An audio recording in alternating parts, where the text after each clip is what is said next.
حامدا ومصليا أما بعد فأعوذ بالله من الشيطان الرجيم بسم الله الرحمن الرحيم رضي الله عنهم ورضوا عنه صدق اللہ العظیم۔ گزشتہ ویڈیو میں حضرت نعیم رضی اللہ تعالیٰ عنہ جو کہ ایک صحابی ہیں، بہت مذاق کیا کرتے تھے، ان کا ایک واقعہ نابینا صحابی کے ساتھ جو تھا اس کو بیان کیا تھا۔ آج بھی انہی صحابی کا ایک واقعہ ہے حضرت بلال رضی اللہ تعالیٰ عنہ کے ساتھ۔ یہ بہت ہی انٹرسٹنگ واقعہ ہے، اور یہ سفر میں نبی صلی اللہ علیہ وسلم بھی موجود تھے۔ بہت ہی انٹرسٹنگ واقعہ ہے، آپ ضرور سنیں۔ ہوا یوں کہ حضرت نعیم رضی اللہ تعالیٰ عنہ سفر کر رہے تھے۔ سیدنا صدیق اکبر رضی اللہ تعالیٰ عنہ، حضرت صلی اللہ علیہ وسلم، حضرت بلال رضی اللہ تعالیٰ عنہ اور دیگر کچھ صحابہ کرام بھی ساتھ موجود تھے۔ ان کو راستے میں بھوک لگ گئی۔ اب جب بھوک لگی تو انہوں نے حضرت بلال رضی اللہ تعالیٰ عنہ سے کچھ مانگا۔ ان کے پاس ستو اور کھجوریں موجود تھی۔ انہوں نے کھجوریں مانگی کہ مجھے تھوڑی سی کھجوریں دے دیں، بھوک لگی ہے، میں کھا لوں۔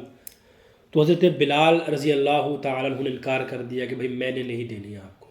انہوں نے کہا مجھے دے دو، نہیں تو میں آپ کے ساتھ وہ کروں گا کہ آپ کی نسلیں یاد رکھیں گی۔ حضرت بلال نے فرمایا جی کریں آپ، میں نے نہیں دینی آپ کو۔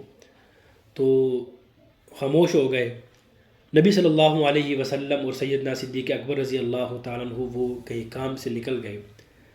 تو حضرت نعیم رضی اللہ تعالیٰ عنہ تھوڑا سا دور گئے، وہاں سے ایک قافلہ آ رہا تھا۔ اس قافلے سے کہا کہ بھائی میں مسافر ہوں، مجبور ہوں، مجھے پیسوں کی ضرورت ہے۔ تو وہ میرا غلام بیٹھا ہوا ہے، کالے رنگ کا ہے، بڑا کام کا آدمی ہے، بڑا تکڑا ہے، زبردست آپ کے سارے کام کرے گا۔ مجبور ہوں میں، اس کی قیمت تو بہت زیادہ ہے، جیسے 1000 قیمت ہے، میں آپ کو 500 میں دیتا ہوں، جا کے اس کو پکڑ لیں، مجھے پیسے دے دیں، میری ضرورت پوری ہو جائے گی۔ جب انہوں نے پیسے دیے تو کہا کہ بھائی آپ نے ایک چیز کو یاد رکھنا ہے کہ جب آپ اس کو پکڑیں گے، گرفتار کریں گے، وہ آگے سے کہے گا نہیں میں یعنی کہ آزاد ہوں، میں تو غلام ہوں نہیں۔ وہ کبھی کبھی اس کا دماغ یعنی کہ ہل جاتا ہے، تو وہ ایسی باتیں کرتا ہوتا ہے۔ تو بس آپ نے اس کو گرفتار کرنا ہے، وہ غلام ہی ہے میرا، وہ یہ باتیں ضرور کرے گا۔ تو پیسے لے کے حضرت نعیم چلے گئے۔ جب وہ قافلہ آیا، اس نے سیدنا بلال رضی اللہ تعالیٰ عنہ کے ہاتھ اور پاؤں باندھے۔ حضرت بلال فرما رہے ہیں کہ بھائی میں اللہ کی قسم غلام نہیں ہوں، میں آزاد ہوں، مجھے سیدنا صدیق اکبر نے آزاد کیا ہے، میں اس کا کیسے غلام بن سکتا ہوں نعیم کا؟ تو وہ قافلے والے کہنے لگے جی بالکل، ہمیں انہوں نے یہ بات بتلائی تھی کہ بھائی یہ اس وقت ایسی باتیں کرتا ہوتا ہے، اس کا ذرا دماغ تھوڑا سا کمزور ہے، یہ باتیں کرے گا ایسی ایسی۔ تو آپ واقعی ان کے غلام ہیں، تو ان کو یعنی کہ ساتھ لے گئے۔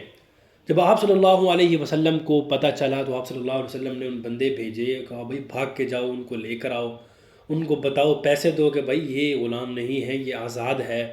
تو پھر یعنی کہ وہ صحابہ کرام گئے، جا کر ان کو لے کر آئے پیسے دے کر۔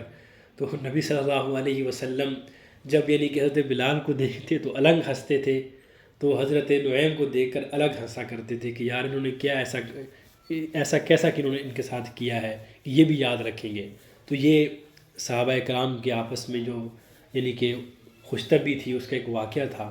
دعا ہے اللہ رب العزت سے وہ ہمیں صحابہ کرام کے ساتھ محبت نصیب فرمائے۔